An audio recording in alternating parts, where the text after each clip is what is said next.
राज्यस्तरीय मराठी सुलेखन व मातृभाषा ऑलिम्पियाड स्पर्धेमध्ये आत्मामालिक गुरुकुलाच्या विद्यार्थ्यांनी यश मिळवलं आहे। आत्मामालिक शैक्षणिक व क्रीडा संकुल अंतर्गत आत्मामालिक इंग्लिश मीडियम गुरुकुल व ज्युनियर कॉलेज कोकम ठाणे येथील विद्यार्थ्यांनी मराठी भाषा फाउंडेशन, महाराष्ट्र राज्य आयोजित राज्यस्तरीय मराठी सुलेखन स्पर्धा व मराठी मातृभाषा ऑलिम्पियाड स्पर्धेमध्ये उल्लेखनीय यश संपादन करून संस्थेचा नावलौकिक वाढवला आहे।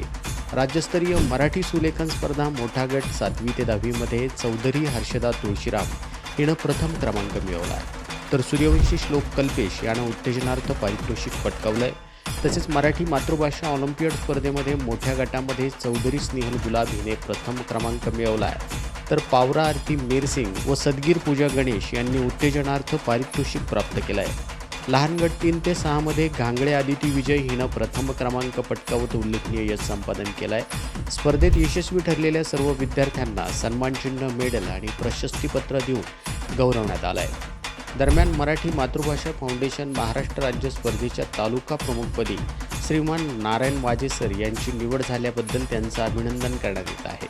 तसेच शैक्षणिक क्षेत्रातील उल्लेखनीय कार्याबद्दल आदर्श प्राचार्य पुरस्कार श्रीमान माणिकरावजी जाधव सर, आदर्श प्राचार्य पुरस्कार मीनाक्षी काकणे मॅडम यांना प्रदान करण्यात आला आहे। आदर्श शिक्षक पुरस्कार मराठी विषय शिक्षक नारायण वाजे, सचिन मलिक, शैला पाडेकर, ज्योती चव्हाण आणि दीपा शिंदे यांना मिळाला आहे। या सर्व यशामुळे आत्मामालिक इंग्लिश मीडियम गुरुकुल व ज्युनियर कॉलेज कोकम ठाणेच्या शैक्षणिक कार्याचा ठसा पुन्हा एकदा राज्यस्तरावर उमटला आहे।